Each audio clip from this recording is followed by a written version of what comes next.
uh, excuse me if I don't perform well on this. I'm trying to now. Says real. It says I'm live, but I am looking at it on my phone and I do not see it. Yeah, there's sometimes a delay on that. All Yeah, right. Well, definitely live though. It's saying live. okay. So I'll trust your judgment as it's better than mine. Well, to anyone who might be watching, hello and welcome to No Safe Space. I'm here with Jeffrey Williams, the distinguished biker, and I will let him introduce himself with further credentials and know a little bit about him. By Thank you. your leave, Jeffrey. Thanks, Marty, and thanks for having me. I really enjoy doing these things. Yeah, typically I just say I'm a simple semi-literate biker who lives under a bridge. Some people don't believe that. Um, in addition, I did my graduate and undergraduate years at University of Chicago. Studied. Well, it's a strange place. I tell people I studied philosophy, but I was in undergraduate and graduate. I was in interdisciplinary programs where I combined philosophy and physics and a couple other things. But my interest is, um, well, my background is continental philosophy, even though I came from the philosophy department that Rudolf Carnap built. I didn't fit in that well, but I did.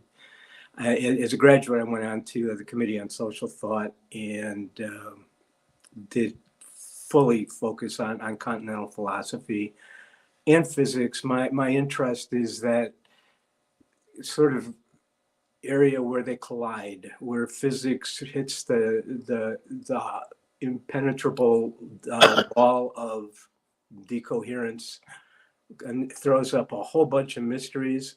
Those mysteries are what interest me. Can you give us a brief thumbnail of the Continental School? Well, my biggest inputs were Heidegger primarily, but also Wittgenstein, Nietzsche. I did a lot of work with Kant. I'm certainly not a Kantian, but you can't know anything about modern thought if you haven't come to terms with Kant. But my biggest influence is Heidegger. And Yeah. I did a lot of work with a French philosopher who knew Heidegger's work well, Paul Ricoeur at University of Chicago. I also studied with Saul Bellow, who won a Nobel Prize. And, it's, but yeah, my background is mostly the Germans from Nietzsche on, with a heavy concentration on Heidegger. Nietzsche makes me want to bang my head. I find him very interesting, but sometimes he just twists my brain in a knot. He's supposed to. That's his job. Yeah, well, he's doing it good. Maybe more coherent than who was that guy? Derrida. He Jacques just Derrida. Yeah, that's the French school, and I'm not so enamored of them. I've come to terms with all of them, but I have fundamental disagreements with Derrida. Well, a lot of the stuff he says just seems like nonsense to me, to be quite honest with it. Just leave it at that, because it is. Oh, okay, good. It's not just me. No. Well, speaking of nonsense, I'd like to talk to you for a little minute about Bernardo Castro. Mm-hmm. When I first ran across Castro, he really kind of shook me, because I mean, I'm a dyed-in-the-wool atheist. I have no sense of any kind of dualism, and I think that's where he trapped me. Is that he does this little song and dance about dualism and how consciousness is the fundamental or is primary, and that he's not a dualist, and there's a certain parsimony to what he's saying that kind of sucked me in. And then he uses a lot of physics, smoke and mirrors, and to the uneducated, I'm sitting there thinking, well, okay, this guy's got physical arguments and material arguments, and that's where my world is grounded. And so I watched hours of him and listened to him go on and on. And there was so much of what he said that I just wanted to say, dude, that's nonsense. But then he like layers it with this background in physics. And I'm thinking, well, so many of the great physicists do say things I just simply can't understand. I've laid awake hours at night trying to rationalize how time and speed relate to one another. And I just can't get there. But I know these guys do the math on it. So I'm like, well, at some point you have to trust an expert. And Castrop presents himself as an expert, but he's got this level of certainty that seems more like a preacher or a cult leader to me. And, That you hit it right there. He's a cult leader.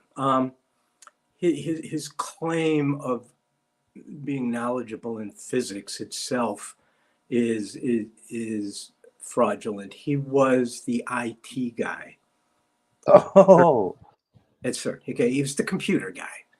The computer guy. He's not a physicist.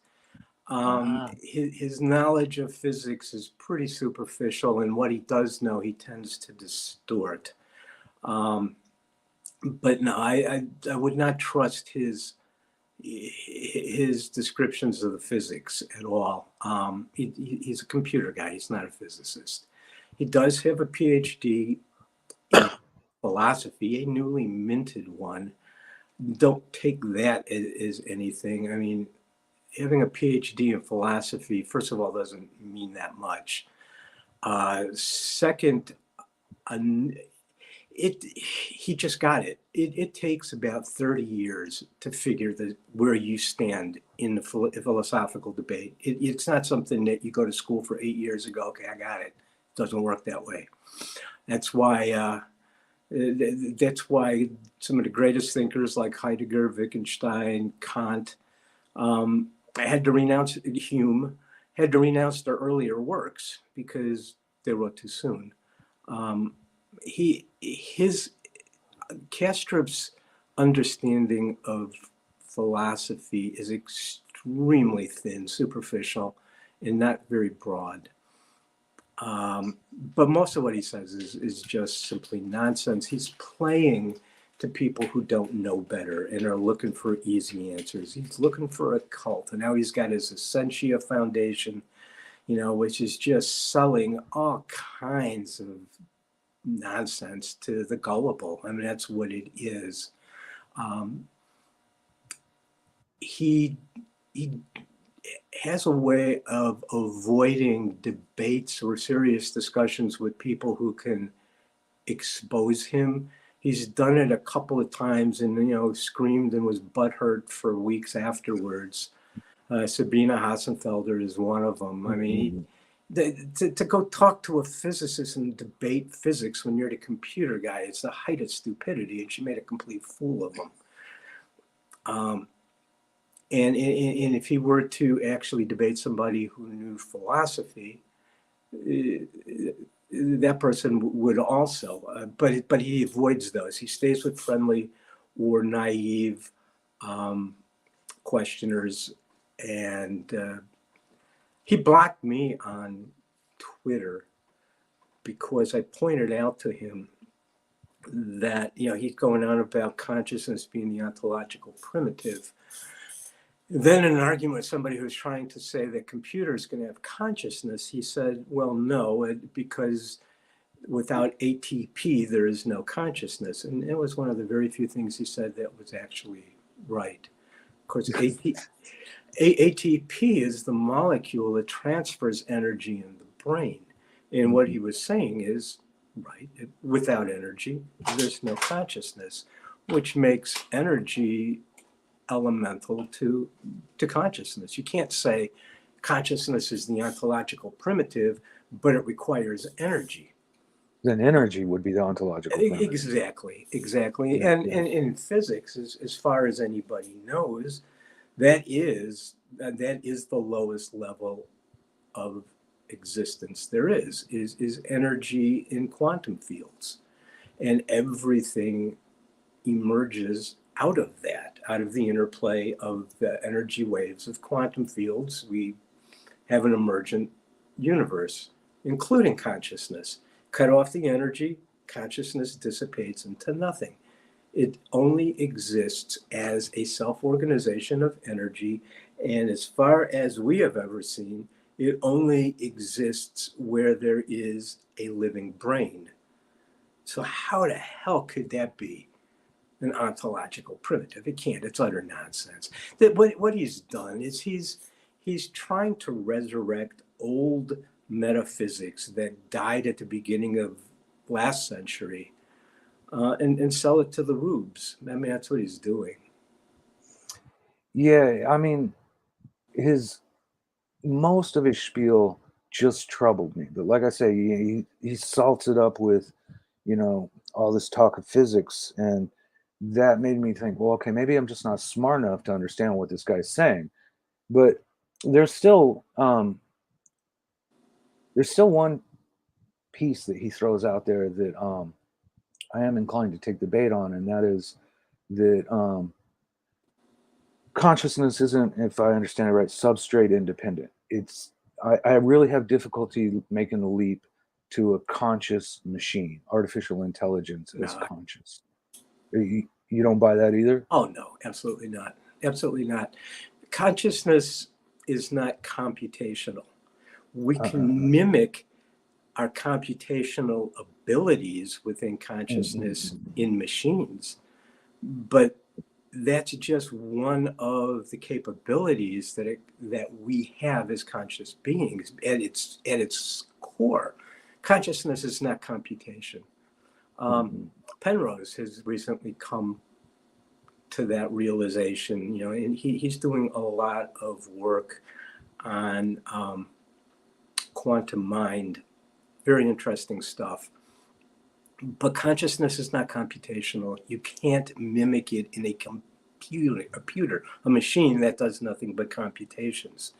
We are not fundamentally rational. We experience the world aesthetically. We then rationalize. We have the ability to greatly reduce experience to some sort of order for practical reasons.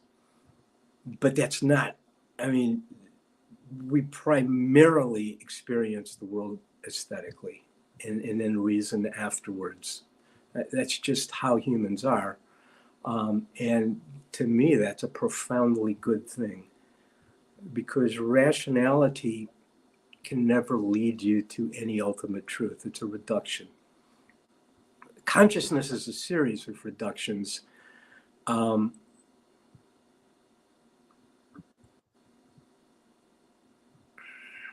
he's trying to pick Taoism. I would say that there's some truth to that, Talkman. It's Taoism combined with some really superficial Western metaphysics, but in the end, it's just nonsense. But anyway, on reductionism, we experience something. The world as it exists is nothing like we imagine it to be. It couldn't possibly be. Our minds are encased in a brain that's in a skull that's got no windows. Okay, all it knows is electrochemical signals hitting it, and then it creates a vision for us. The world itself fundamentally has no time or space. It has no causality. It's what we can't understand on the other side of decoherence. In the quantum reality is reality.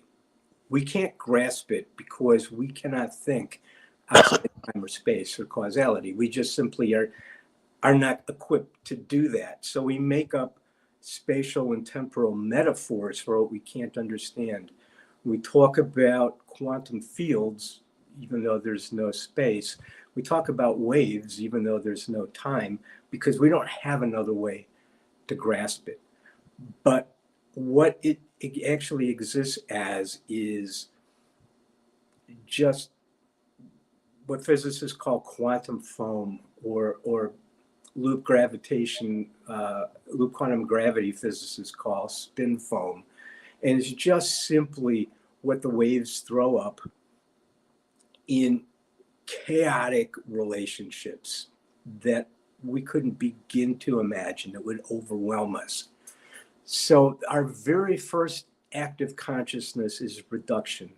And that is to simplify, just take a few of those relationships. And that's what decoheres into what an object that we can see. We haven't actually changed physical reality in any way at all. We simply created a representational world that is blind to 99.9% of reality and admits just a couple of little things that look like a subsystem to us. And it is in that relationship that we intuit time. And time is really the dissolution of what appears as a subsystem or an organization losing its organization as more and more information comes in to confuse it.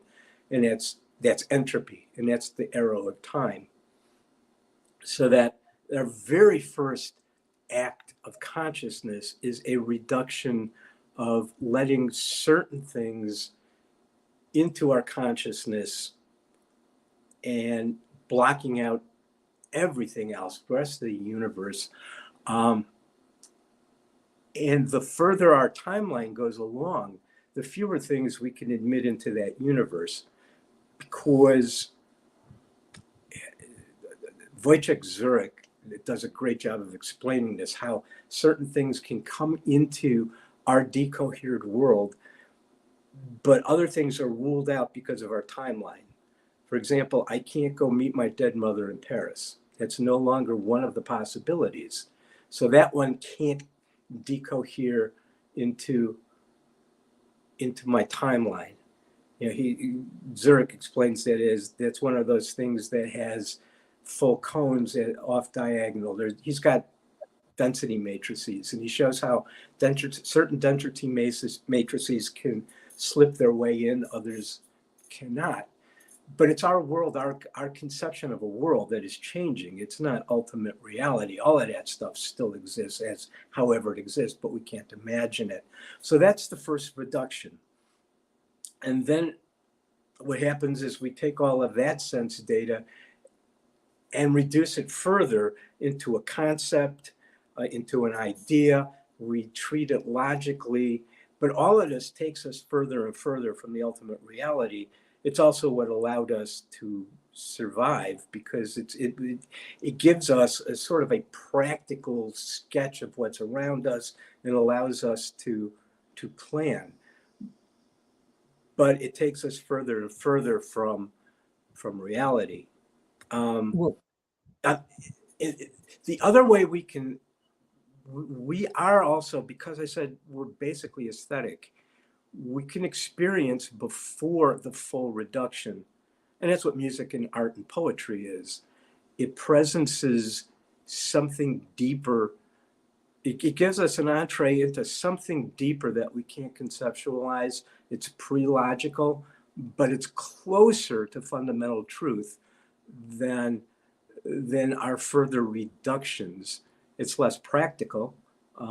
Can't build plans off of it, but you can know better who you are, who we are, what this world actually is, and our place in it. And you do that aesthetically. You do that. I mean, there's more truth in Beethoven's Piano Concerto No. 5 than there is in Einstein's general relativity. so you just put a whole lot on the table there, Jeff. And I'm not gonna pretend to comprehend it all, but and obviously, given your depth of knowledge, you understand how the Kastrup has integrated this into his spiel, our separation from what actually is, and he uses the dashboard metaphor incessantly. Right. You know, he picked that up from Donald Hoffman, and to the degree he's talking about reductionism and the dashboard, he's right. I think Neil Seth, who is another neuroscientist, does a much better job of conceptualizing how that works than Donald Hoffman. But Donald Hoffman, in that regard, is essentially right. Well, I find Hoffman much more tolerable than Castro, to be Yeah, honest with you. yeah, he's fine until he goes off the deep end about, the consciousness as being universal, but Yeah. his epistemology isn't all that bad, but he does not follow the implications of it. Um, if that's the case and it's just a dashboard, then he's looking for this mathematical formula that is going to explain all the way from consciousness to the existence of the cosmos. And he's already said, well, but that's really not reality. It's not fun. The world is not fundamentally computational. There's not going to be a computation that explains it. And that's a lot of physicists. There are some physicists yet who also don't fully comprehend the implications of their observations. Although there certainly are some who do, like Carlo Rovelli would be a prime example of that. But yeah, see, and so Castro, here's part of his confusion. He's talking about he takes the world as representation as being a reduction of reality, and yet he takes a reductive approach. If you're talking about parsimony, you're talking about reductionism.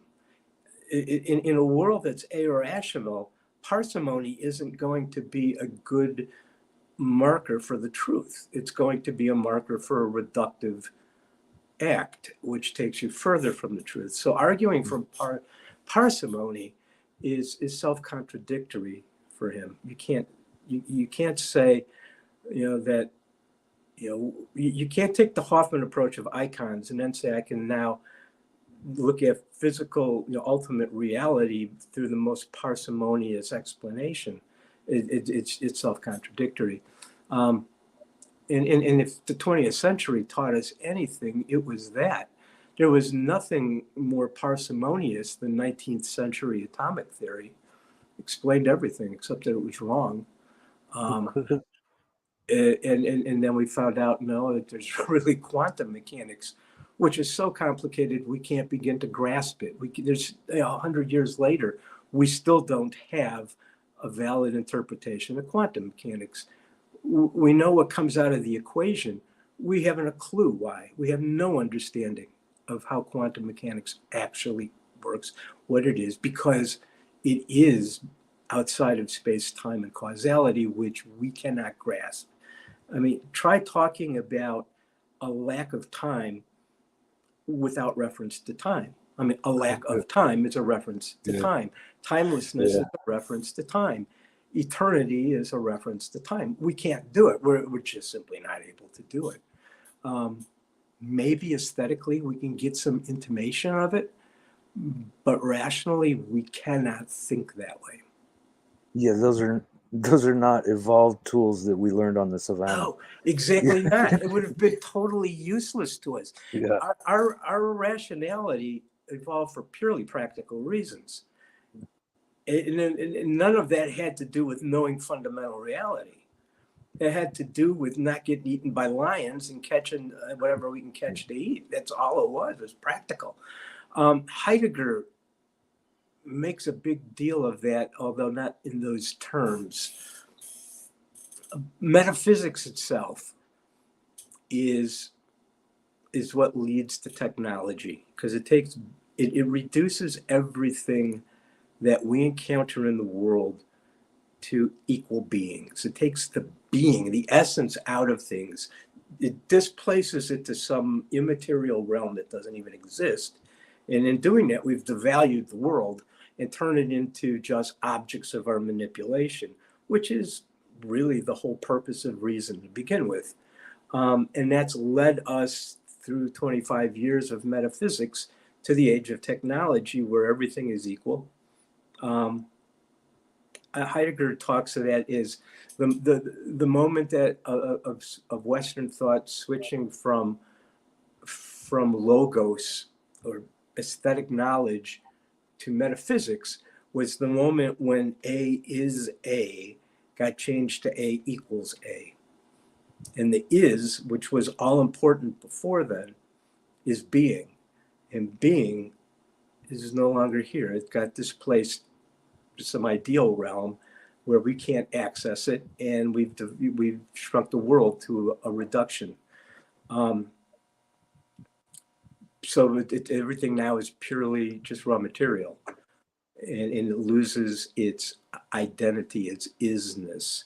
So in that, logos was reduced to logic. Physis was reduced to physics and metaphysics.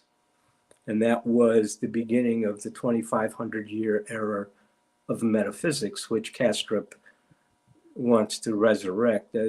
Metaphysics is dead, but he's trying to resurrect the corpse. Well, I'm very much inclined to agree with that assessment. But it seems like, yet it only seems, that quantum theory opened the door for a renaissance of metaphysics, and that it's so spooky and we have so little ability to get a handle on it.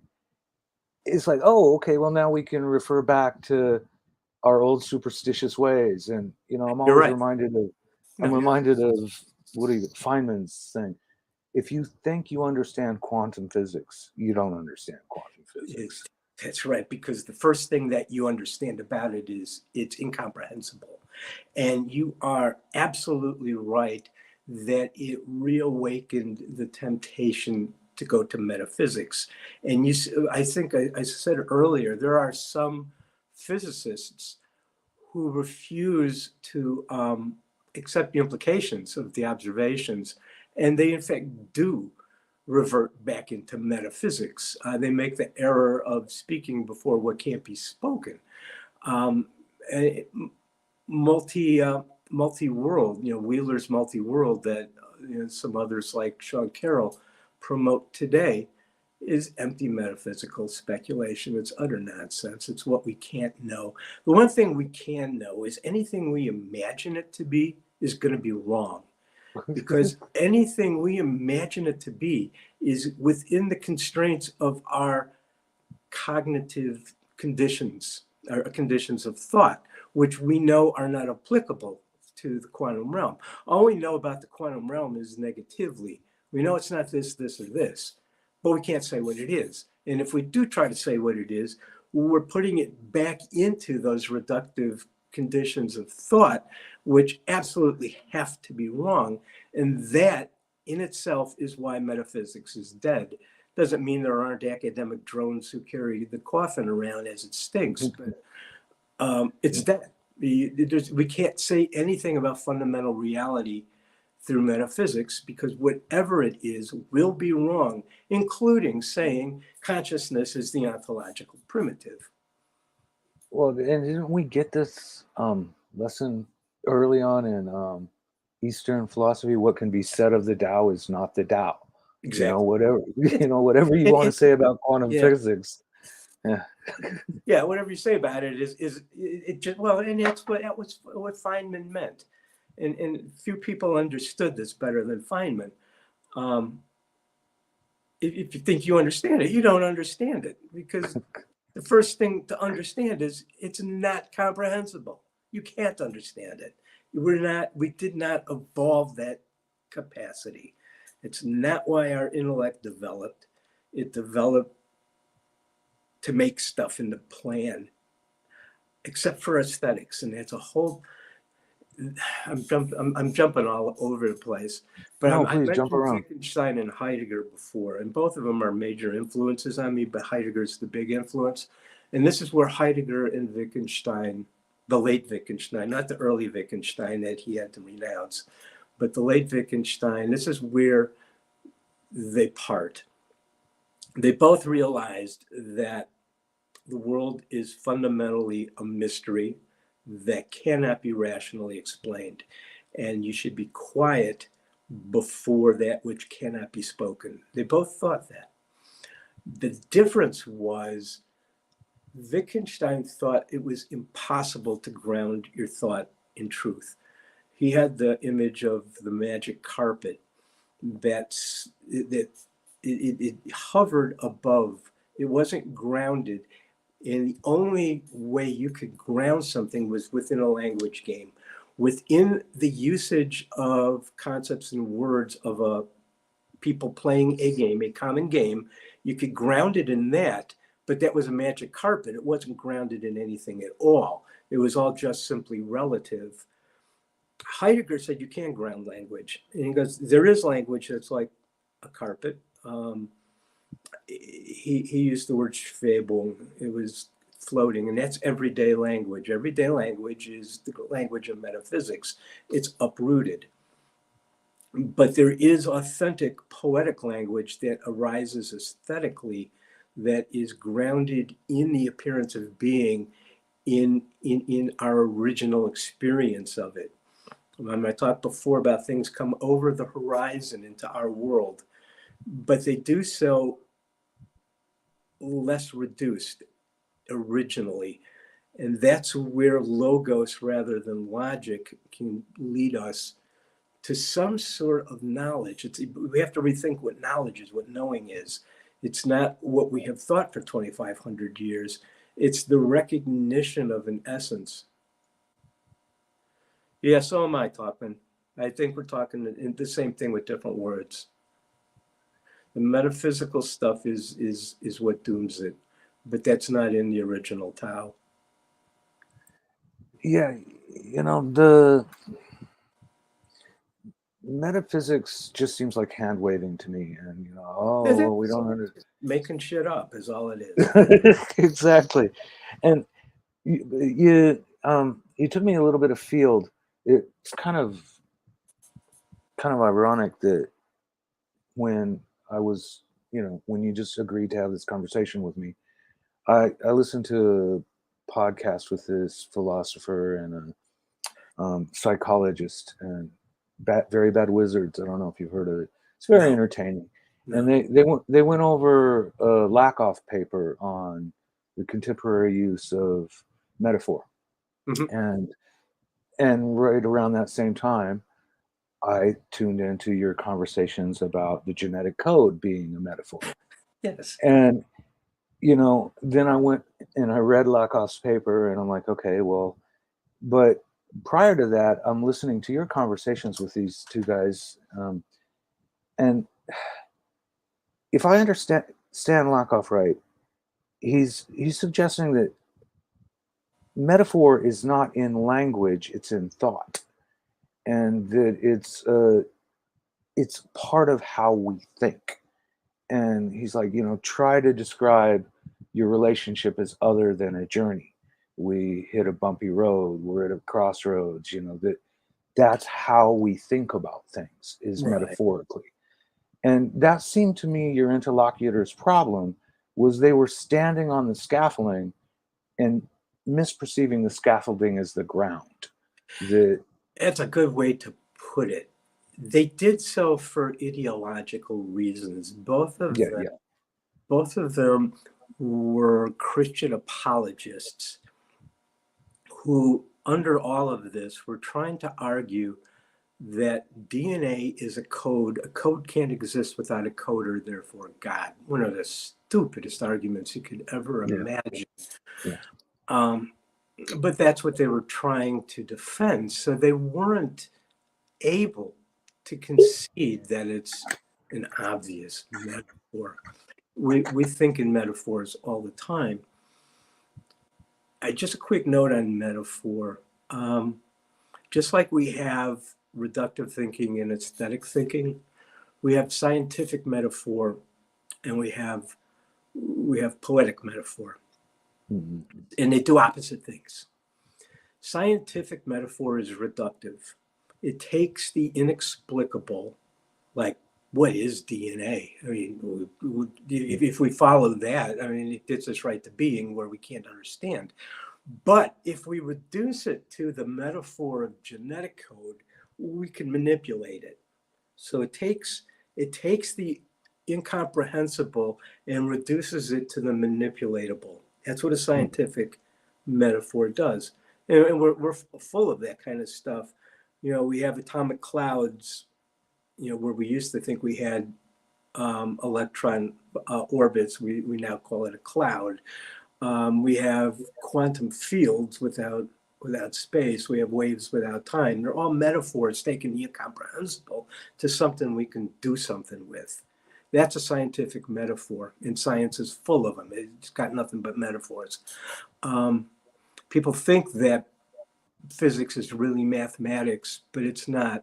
Mathematics always gets translated into metaphor, always, every single time.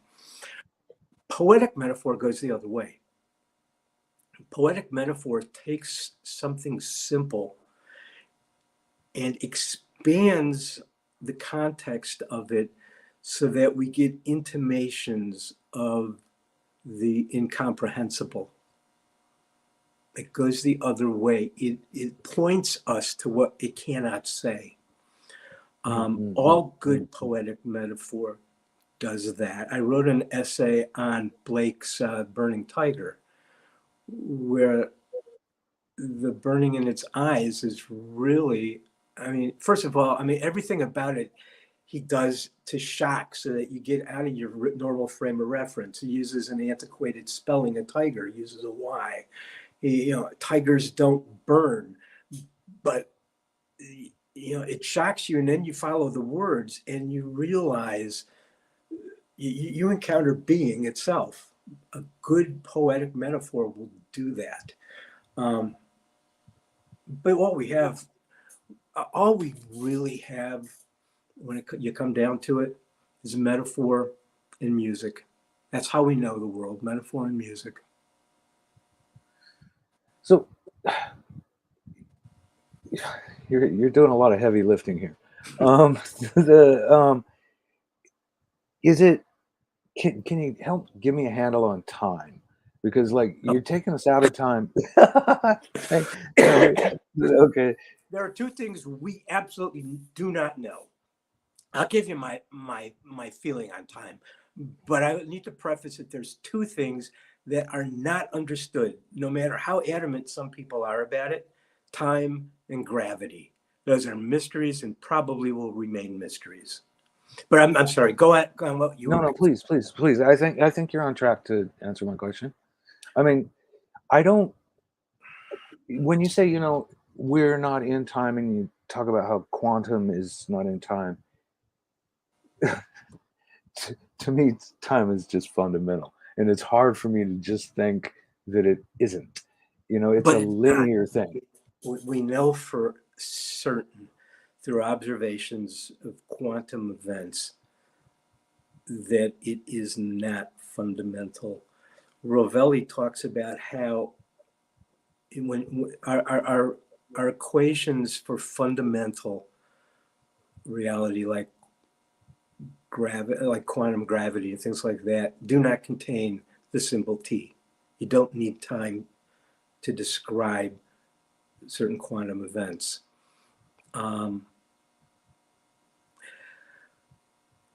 It doesn't exist fundamentally. Both the two physicists, there are three that I really admire a lot. Nima is one of them, but mostly Carlo Rovelli and Wojciech are the two physicists I most look toward. And they both agree on one thing. And Einstein agreed on this also. Without a conscious observer, from a single perspective, there's no such thing as time. Time is our representation of the relationships of quantum events. And event is a funny word too, because an event assumes time, and there's no time, but it's really relationships. We're looking at the chaos of quantum relationships, the quantum foam atop the waves. And we're taking a little bit of it in as a subsystem. And as that subsystem begins to show its lack of systemization, we get entropy. And entropy is what we sense as time, but it's our sensation of it. It doesn't really exist. Think of it this way. I mean, let's go back to consciousness itself.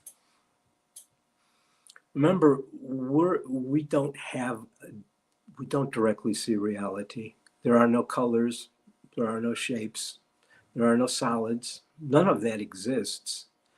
What we get is we're in a photon-rich environment, and the photons are impacting the rods and cones, which are sending electrochemical signals to our brain.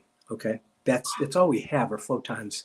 Now we have other senses, but I'm talking about vision right now because that's really where it comes into play. All we have are chemical electrical systems, signals hitting our brain. Our brain has to construct something out of this. And what we see, you can think of as a hologram, but a hologram with motion, okay? That depth that you see doesn't exist as depth, but that's how you intuit it. That's the picture that is drawn. There is no time. What we're following is the dissolution. Time, let me back up. Time is absolutely tied to the direction of entropy. Okay, you can't reverse it. Can you unpack that a little bit more for me? Okay, you know what entropy is. Entropy is the loss of order. Okay, so you start with low entropy, which is the appearance of an order, and all of these, any closed system will go through entropy where that order disintegrates. Leave a car out in the rain, in over decades, it's going to disintegrate. Anything is going to disintegrate. All orders disintegrate. They all do. What we perceive of order as order is really interplay of quantum waves. It's just simply, there's these various quantum fields. Every quantum field has an oscillation and it has an oscillation and an energy level all its own. And these waves, these fields, the waves interact with each other.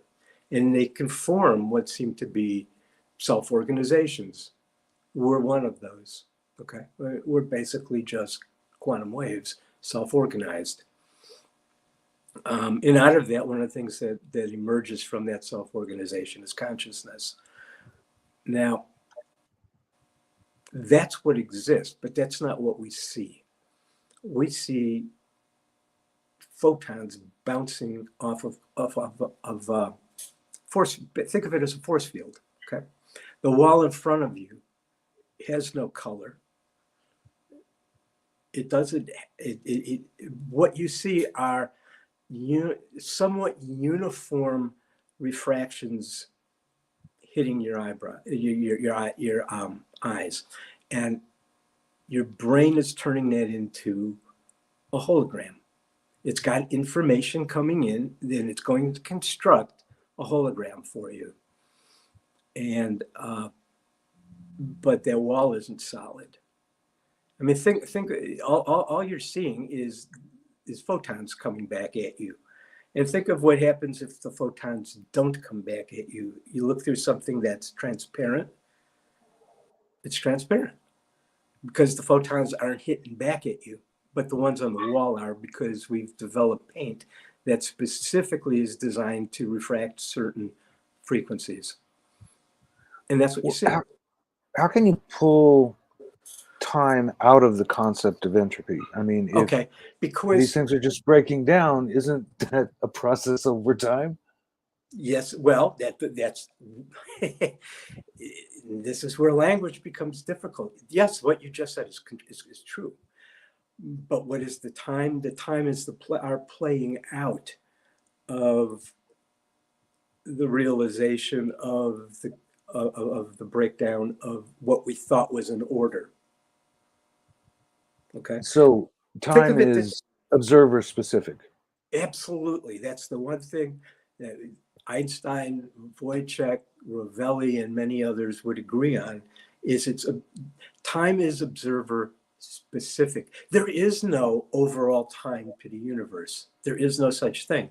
There's just these infinite local times. Think of it this way: without mass, there's no time at all, because without mass, we can't get entropy. Um, Time, just on Earth, okay, time runs more slowly on the surface of the Earth than it does at high altitudes. Runs faster at high altitudes. Which one of those is the right time? Yeah, well, now you're opening a basket that I wanted to get into. How is it that, I mean, can you give me a simple layman's explanation of how if I go faster, Mhm. time slows down for me Yeah, compared to it you? all has to do with the speed of light being constant no matter what. Okay. So, I mean, think of like two cars are approaching at 25 miles an hour. Okay. Now, from either of their perspectives, it looks like you're approaching at 50 miles an hour, right?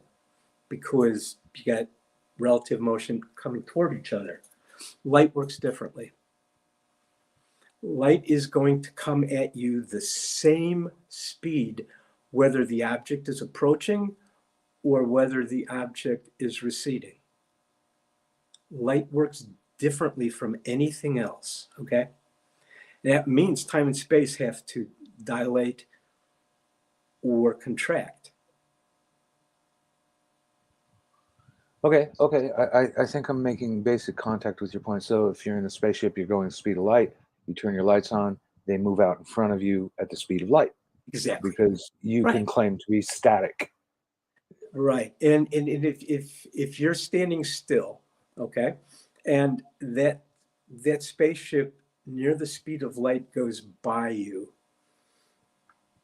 the light that reaches you remain it's the same. So what's going to happen is since the light is not approaching you faster than it would if it were receding, time and space have to do something funny. Okay. And so what's going to happen is to keep that speed of light constant, space time is going to dilate so that it looks like there's no time taking place on that spaceship. So Conversely, the people on a spaceship are going to see you and you're moving so fast they can't even, you're just a blur. Those have to dilate or contract to keep the speed of light constant. now I've heard people argue that in the early universe, the speed of light was different. Is this, are they full of shit? I Well, mean, is probably. I mean, who knows? I, what forces us into the model that light is always at a certain speed? it's just that's what we find. Just that's our observations. That's our observation. I mean, you can't go further than that without delving into metaphysics. Now, there is some serious reason to believe that none of the laws of physics are themselves unchangeable, that over long periods of time, they probably do change. But we find ourselves right now in a position where this is how it appears to us. And that's all we can know. Why it does that, I don't know. I mean, It only seems, yeah, it only and seems. we got the math to prove that it seems this way. Um, Exactly, that's right. And we've got the math to prove it seems that way. But don't forget, that's just our reductive representation of what's really happening. What's really happening doesn't have any time or space or causality at all. all right, I'll swallow that pill with a large drink of scotch, but let's see if we can like maybe shift gears a little bit and try to get a handle on ethics because I don't when I talk to theists and I've kind of kind of lost interest in debates between theists and atheists in a Oh, way me because too. It's not even it a question anymore. yeah, because they're not making arguments. The theists are just saying, "Well, God said." Yeah, It's like, well, yeah. that doesn't get us anywhere, No, you it gets know. us nowhere. Right. But they constantly try to make the case that you can't have an ethical system that's grounded in anything if you don't have a divine lawgiver, which is obviously nonsense. But it doesn't, as we step away from that bullshit, it seems that the only thing we can ground it in is our preferences. I prefer to see people treated decently, and it seems to be better for all of us to act in such a way. But you bump up against all these thought experiments, where okay, well, what if you can torture one person eternally and then everybody's level of happiness goes to the highest, the greatest good for the greatest number of people? And I don't see clear answers to these things. There are no clear answers. I'm going to Yes, go back to both Heidegger and Wittgenstein for a moment. please. Somebody asked Heidegger, why is it that you never wrote a treatise on ethics? And he said, because at this point, we don't even know the right questions to ask. Okay. Wittgenstein talked of metaphysics as putting flies in bottles and treating ethics metaphysically or reductively through logic is only putting flies through bottles. You'll end up with all kinds of ridiculous questions So and miss the is point. ethics metaphysical? No, nothing is metaphysical. Well, okay, I can live with that. Um, but it's not rational. We have an innate moral sense. We can think of it in several different ways. One of them, you can think of it reductively as an evolutionary adaptation that allowed us to survive as a group. That's one way to look at it, and it's not wrong. It's just terribly incomplete. I talked earlier about logos and essence and being.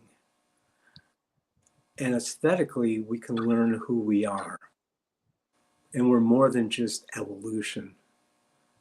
We are fundamental parts of the universe. The universe has an essence to it. And that's where things come from, including our innate moral sense. And this innate moral sense, Hume, I kind of go with Hume on this, it's a sensibility that refines over time.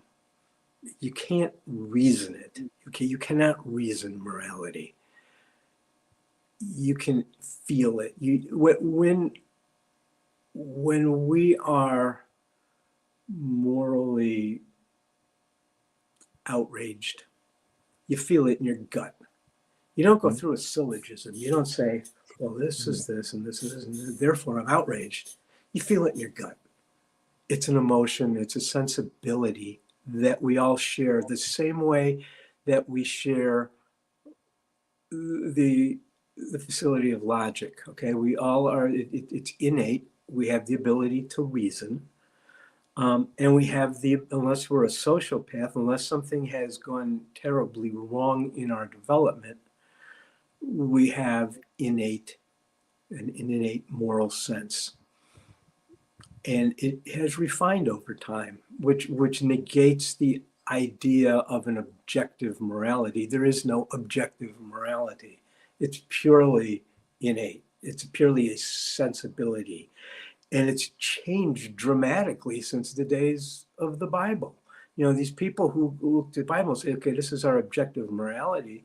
Well, they're no longer supporting genocide, slavery, stoning, wayward teenagers to death. We don't do those things anymore because we've refined our sensibility. Is there a direction to this sensibility?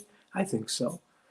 I think over time, we become more tolerant and more empathetic. We appreciate differences among us more than we fear them. Back in the biblical times, those were feared. Now we kind of celebrate difference. We've outlawed genocide. It's a war crime. We've outlawed slavery, which was perfectly fine in biblical times.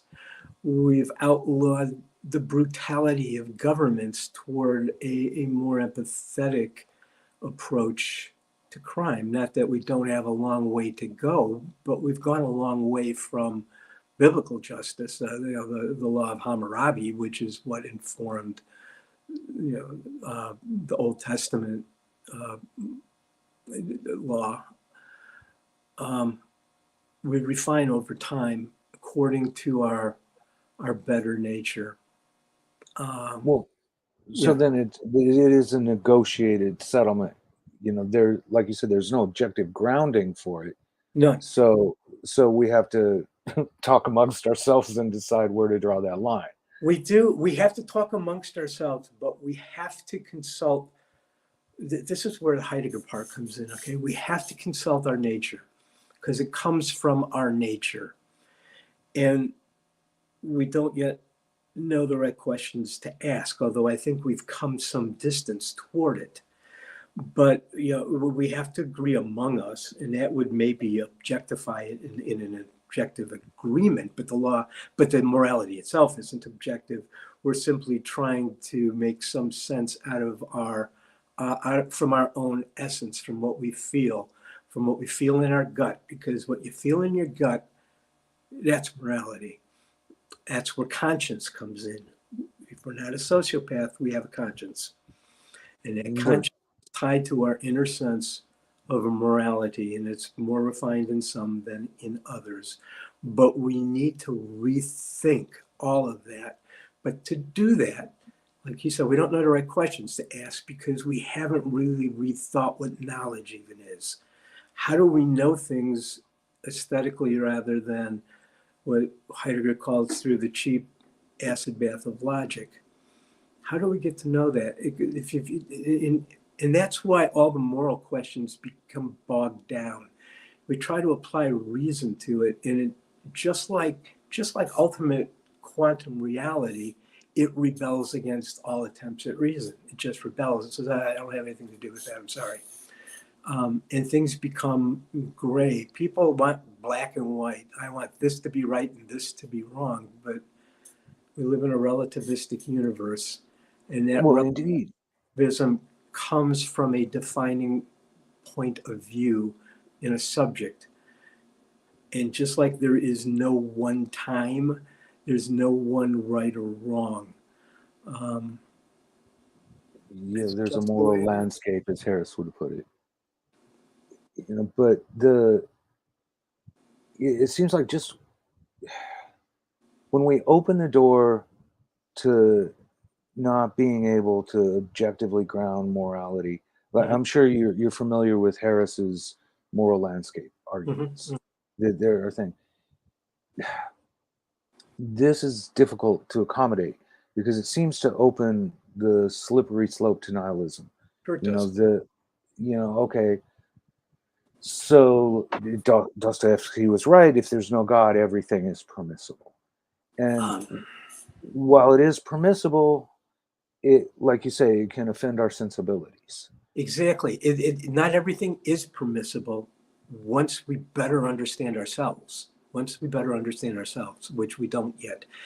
Think of it this way. We talked of Nietzsche earlier. In both Zarathustra and in The Gay Science, in Aphorism 125, he has the madman announce the death of God. And that changed the world. And people get it wrong and they think, well, that leads to nihilism. That was Nietzsche's fear, but that was what we needed to avoid. The madman wasn't celebrating the death of God.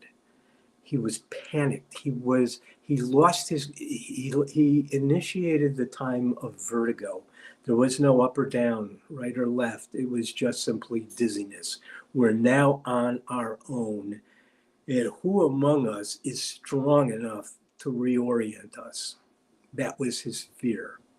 And that's where we still are. We are Yeah. still in that time of vertigo and probably will remain so for some time. And that gives us two dangers. Okay. One of them is nihilism, which is a danger and needs to be avoided. And the other is authoritarianism, fascism. I'm going to determine it in black and white, and all of you weak people will follow it because you're too weak to figure it out.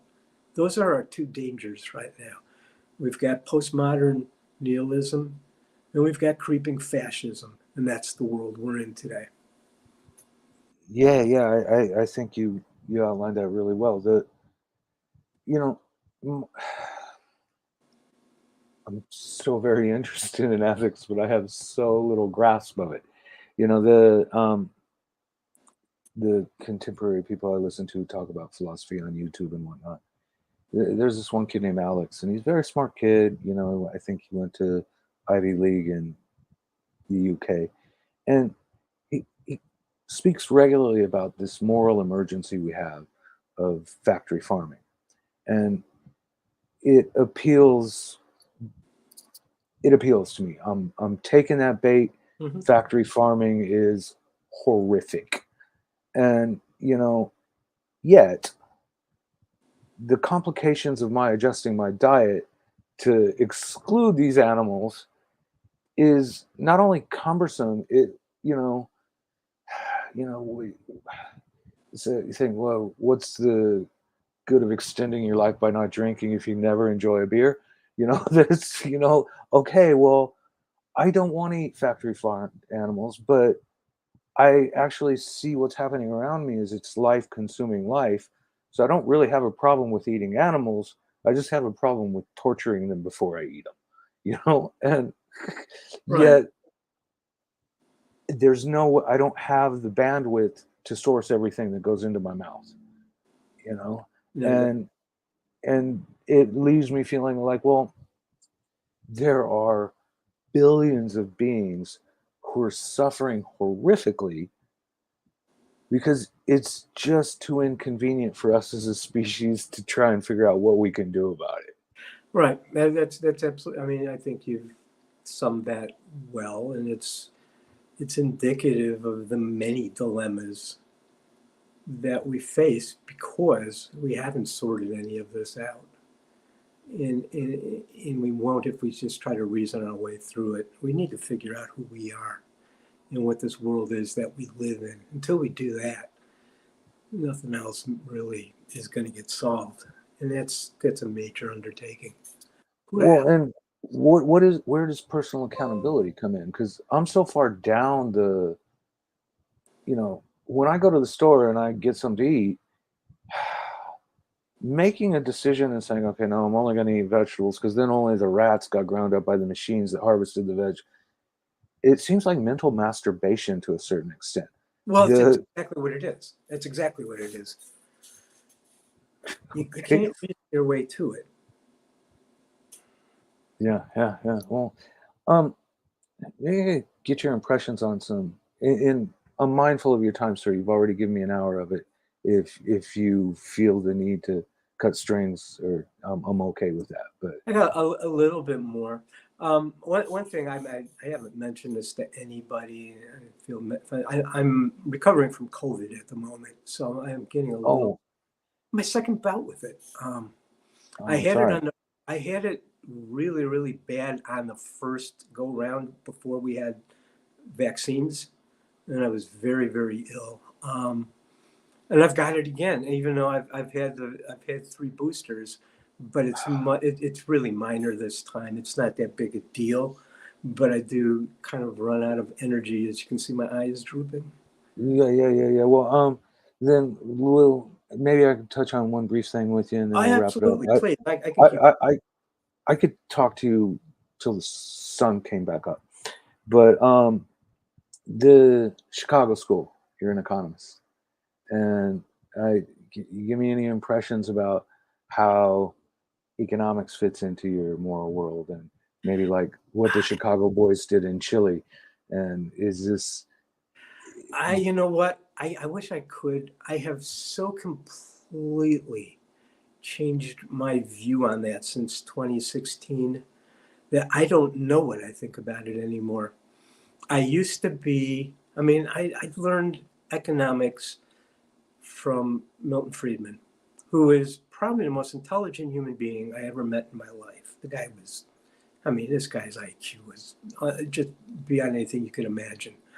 Um, and he was a huge influence on me, turned me into a free market libertarian. He was as extreme a libertarian as you could ever get. And I could tell Mhm. you, he would be absolutely aghast at what has happened to the Republican Party with this authoritarianism. Yeah. He, I mean, I knew him at the time when he was helping Reagan. And he was doing it because he wanted to save the economy, but he always voiced his concerns that Reagan had too open an ear to what was then called the moral majority. And he says that will be the death of this country. And he was absolutely Yeah. right. Um, Free market, you know, it's, I understand. I was, I was a strategic management consultant for 30 years, and this is the stuff I sold. And I helped a lot of companies really become profitable because of it. It works. It works. But it also disadvantages somebody, and it turns. I mean, I talked about metaphysics being the underground, the underlying support of technology, and it's a worldview that turns everything into raw material, Hmm. and to that extent, it's wrong. So all I can tell you on economics is at this point, I am totally confused. I have no answers. I don't know. I'm rethinking everything I ever thought about it. I find myself moving further left, much to my surprise. I don't know what to think. What I thought I knew better than anything else, I found out I'm an idiot about. I don't know. No. That's I love honest answers like that, and the more cocksure someone is, the more I'm inclined to think they don't know what they're talking about. You know? You know, the odd thing is, I made a ton of money being cocksure about something I wasn't sure Oh about. yeah. It's good when you're playing zero sum games. You know. Yeah. Well, thank you so much for spending some time with me, and Oh, Marty, you thank you know, for the invitation. I have greatly enjoyed this conversation, and it's something I hope we can do again, either on your channel or on mine. I'm so happy you said that because I have a long list of things I still like to ask you about because talking to someone who's so much smarter than me gives me a chance to learn things that I haven't been able to figure out on my own, or at least get a beat on where they are. And thank you. Let's do it again anytime you say, sir. Oh, you'd let me know when you're ready. I'm always happy to do this. Thanks a lot, Marty. Talk to you again. Thank you, sir. You have a great one. I hope you feel better soon. Thank you. Thanks. Bye. Aloha.